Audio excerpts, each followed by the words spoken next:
하나님 말씀, 오늘은 열왕기상 17장 말씀을 전하겠습니다. 8절부터 읽겠습니다. 여호와의 말씀이 엘리야에게 임하여 가라사대 너는 일어나 시돈에 속한 사르밧으로 가서 거기 유하라. 내가 그곳 과부에게 명하여 너를 공개하게 하였느니라. 저가 일어나 사르밧으로 가서 성문에 이를 때에 한 과부가 그곳에서 나뭇가지를 줍는지라. 이에 불러 가로되 청컨대 그릇에 물을 조금 가져다가 나로 마시게 하라. 저가 가지러 갈 때 엘리야가 저를 불러 가로되 청컨대 내 손에 떡 한 조각을 내게로 가져오라. 저가 가로되 당신이 하나님 여호와의 사심을 가리켜 맹세하노니 나는 떡이 없고 다만 통에 가루 한 움큼과 병에 기름 조금뿐이라. 내가 나뭇가지 두엇을 주워다가 나와 내 아들을 위하여 음식을 만들어 먹고 그 후에는 죽으리라. 엘리야가 저에게 이르되 두려워 말고 가서 내 말대로 하려니와 먼저 그곳으로 나를 위하여 작은 떡 하나를 만들어 내게로 가져오고 그 후에 너와 내 아들을 위하여 만들라. 이스라엘 하나님 여호와의 말씀이 나 여호와가 비를 지면에 내리는 날까지 그 통에 가루는 다하지 아니하고 그 병의 기름은 없어지지 아니하리라 하셨느니라. 저가 가서 엘리야의 말대로 하였더니 저와 엘리야와 식구가 여러 날 먹었으나 여호와께서 엘리야로 하신 말씀같이 통의 가루가 다하지 아니하고 병의 기름이 없어지지 아니하니라. 아멘. 하나님 은총이 함께 하시기 바랍니다. 본문 8절 바로 시작하겠습니다. 여호와의 말씀이 엘리야에게 임하여 가라사대. 하나님의 말씀이 선지자 엘리야에게 임하고 있는 이때는 극심한 가뭄과 흉년으로 모두가 고통받고 있던 때였습니다. 물론 이스라엘 백성들의 불신앙과 우상 숭배로 인한 하나님의 징계였습니다. 3년 6개월 동안 비가 내리지 않는 그 위기와 고통의 상황 속에서 하나님의 말씀이 선지자에게 임하고 있는 것입니다. 그럼 하나님께서 엘리야에게 하신 말씀이 무엇인지 9절에서 확인해 보겠습니다. 너는 일어나 시돈에 속한 사르밧으로 가서 거기 유하라. 내가 그곳 과부에게 명하여 너를 공개하게 하였느니라. 하나님께서 말씀하시는 이유는 순종하라고 말씀하시는 겁니다. 이 짧은 구절에 순종해야 될 내용이 세 가지가 나오고 있습니다. 첫 번째는 일어나입니다. 여기서 말하는 일어나라는 말씀을 원문에 보면 떠나라고 되어 있습니다. 어디에서 떠나야 되느냐면 나름 먹고 살 만한 곳입니다. 앞서 말씀드린 대로 지금은 위기의 시대였습니다. 위기의 시대입니다. 그러나 엘리야는 하나님의 특별한 보호하심과 인도하심 가운데 먹을 것과 마실 것을 공급받고 있었습니다. 그런데 지금 거기에서 떠나라고 말씀하시는 겁니다. 아마 이스라엘의 어느 곳도 엘리야의 그곳보다 더 낫지는 않았을 것입니다. 그런 그곳에서 떠나야 되는 것입니다. 두 번째 순종해야 될 말씀은 시돈에 속한 사르밧으로 가라는 것입니다. 지금 엘리야가 있는 그리 시내가에서 사르밧까지의 거리는 약 200km 정도의 거리입니다. 우리 교회에서 전주 한옥마을까지 거리를 걸어서 가야 되는 겁니다. 그 먼 거리를 마실 것과 먹을 것이 태부족한 상황에서 이동해야 되는 것이니 쉽지 않았을 것입니다. 세 번째 순종해야 될 말씀은 거기 유하라입니다. 거기 유하라는 말씀은 잠시 머물렀다가 다시 돌아오라는 뜻이 아니라 특별한 명령이 있을 때까지 거기에서 살라고 하는 뜻입니다. 사람이 이사를 갈 때는 적어도 지금보다 더 나은 형편으로 가고자 하는 것이 인지상정일 것입니다. 하지만 시돈의 사르밧이라는 동네는 소위 말하는 천수답입니다. 지금 살고 있는 곳보다 더 나을 것이 없는 곳으로 이사를 가게 된 것입니다. 그러면서 덧붙이신 말씀이 내가 그곳 과부에게 명하여 너를 공개하게 했다라는 것입니다. 그나마 이 말씀 듣고 안심되고 위로가 되고 소위 말해서 솔깃했을까요? 그렇지 않습니다. 당시 사회구조상 과부가 부자일 확률은 거의 불가능했고 그것을 선지자가 몰랐을 리가 없기 때문에 이사를 가야 될 이유가 아니라 이사를 가지 말아야 될 이유가 하나 더 추가가 된 뿐입니다. 순종하기 어려웠을 거라는 겁니다. 순종했을까요? 10절 보겠습니다. 저가 일어나 사르밧으로 갔답니다. 순종한 것입니다. 이렇게 어려운 말씀에 순종했으니까 앞으로 좋은 일, 형통한 일 생길 것이라고 모두가 다 기대하지 않겠습니까? 하지만 현실은 그렇지 않습니다. 하나님께서 말씀하신 그 여인을 만나게 되었는데 이 여인이 나뭇가지를 줍고 있었답니다. 우리에게는 별것 아닌 것 같은 이 표현이, 이 장면이 사실은 많은 것을 설명해주고 있는 것이랍니다. 우선 이 여인은 돈도 없고 가난해서 땔감을 사서 쓸 형편이 되지 못해서 남들이 버렸거나 남들이 남겨놓은 것들을 주워다 써야 될 정도로 형편이 안 좋다는 것입니다. 또한 종이나 하인을 부릴 형편이 못 되니 자신이 직접 나와서 일을 해야 되는 상황인 겁니다. 이 사람의 생활 수준이 고스란히 드러난 것입니다. 그런 것을 모를 리가 없는 선지자는 못 본 척하고 지나칠 수가 없고, 하나님께서 말씀하신 것이 있으니 염치불구하고 여인에게 말을 건네게 됩니다. 10절 하반절에 나오죠. 그릇에 물을 조금 가져다가 나로 마시게 하라. 그리고 나서 마실 것을 가지러 가는 이 여인에게 11절에서는 먹을 것 같이 달라고 합니다. 이런 요구를 하는 엘리야 자신도 미안하고 불편했을 겁니다. 그럼에도 불구하고 이런 과한 요구를 하는 것은 순전히 하나님의 말씀에 의지하고 있기 때문에 그렇습니다. 어떤 하나님의 말씀에 의지한 것일까요? 9절에서 말씀하셨던 내용입니다. 내가 그곳 과부에게 명하여 너를 공개하게 하였느니라. 이 말씀에 순종하고 있는 것입니다. 공개한다는 말 자체가 음식을 대접한다는 뜻이 있으니 지금 엘리야가 이 여인에게 음식을 요구하고 있는 것은 터무니없는 요구가 아니라는 것입니다. 오히려 하나님의 말씀에 순종하는 일을 하는 것이니 엘리야의 요구는 오히려 정당하다 할 수 있겠습니다. 또한 그가 얼마나 하나님을 철저히 신뢰하고 있는지를 알 수 있는 대목이기도 합니다. 당시 선지자나 지금의 목사님들도 성도들이 얼마나 힘들게 사는지를 모르지 않습니다. 잘 알고 있습니다. 그럼에도 불구하고 이런 식의 불편한 요구를 하게 될 때가 있는데, 즉 성도의 어려움이 보이지 않아서 내 손에 떡 한 조각을 요구하는 것이 아니라 하나님의 말씀에 순종해야 되는 책임과 의무가 있기 때문에 그런 것임을 여러분 이해해 주시기 바랍니다.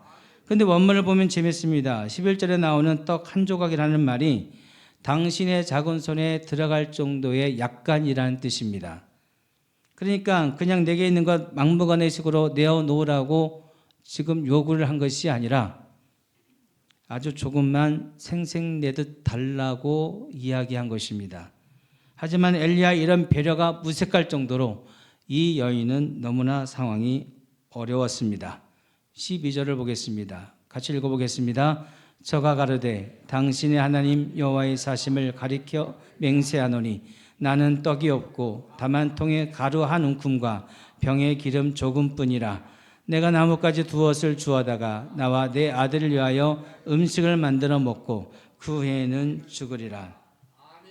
여기서 두 가지를 알 수가 있는데, 하나는 지금 이 여인은 떡 한 조각을 만들어낼 여력조차 없다는 것입니다. 그리고 또 하나는 하나님께서는 선지자에게 과부에게 명령을 하셨다고 그랬는데 이 여인은 하나님의 명령을 직접 듣지 못했다는 것을 알 수가 있습니다.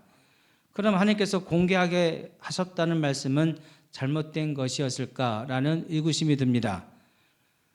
여기에서 공개하게 하셨다는 말씀은 직접 말씀을 하셨다는 것이 아니라 하나님의 말씀에 어떤 말씀이든지 순종할 수 있도록 준비를 시켜 놓으셨다는 뜻입니다. 이 부분이 무슨 뜻인가 하고 자세히 내용을 알아보니 이런 뜻이었습니다. 나의 명령에 순종하고 나의 지배를 당하고 있는 과부가 너를 돕게 할 것이다 라고 되어 있습니다. 즉 과부가 부유하고 넉넉해서 선지자를 돕게 하신 것이 아니라 평소에 이 여인이 하나님의 말씀에 순종하고 하나님의 지배를 당하는 여인이었기 때문에 선지자를 공개하게 하셨다는 것입니다. 우리는 돈도 좀 있고 형편이 되어야 공개도 하고 섬기는 일도 할 수 있을 것이라고 생각합니다만 하나님께서 바라보시는 사람의 기준은 다른 것입니다. 하나님 말씀 앞에서 살아가는 사람, 하나님께 지배를 당하는 사람에게 하나님께서는 하나님의 일을 맡기신다는 것입니다. 근데 여러분 이상하지 않습니까? 누가 봐도 이 여인은 엘리야를 도울 수 있는 형편이 아닙니다.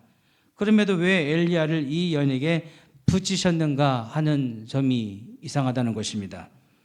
우리는 보통 하나님께서 선지자는 귀하게 여기고 평신도는 하찮게 여겨서, 죄송합니다 이런 표현 써서, 소모품처럼 여기는 것이 아닌가라고 하는 오해를 하게 될 때가 있습니다.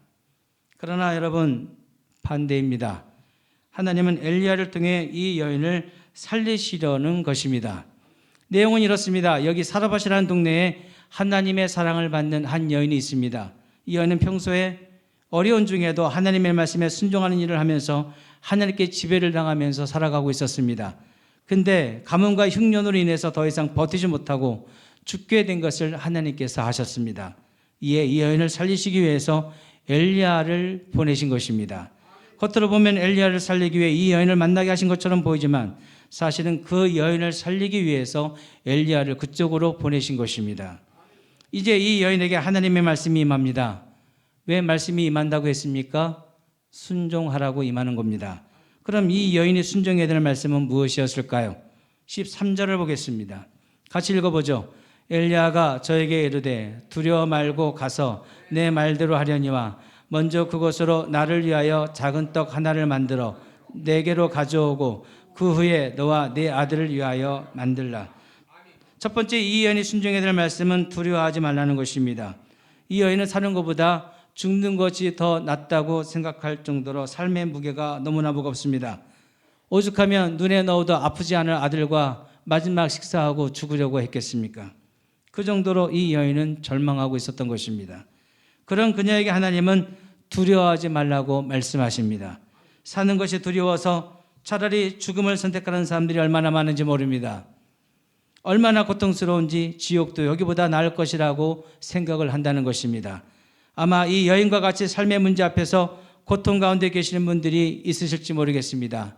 만약에 계시다고 하면 두려워하지 말라는 따뜻한 주님의 음성이 그 귓가에 들려지기를 진심으로 바랍니다. 두 번째로 순종해야 될 것은 가서입니다. 가라는 말입니다. 지금 마지막 식사하고 죽겠다는 사람에게 가라고 합니다.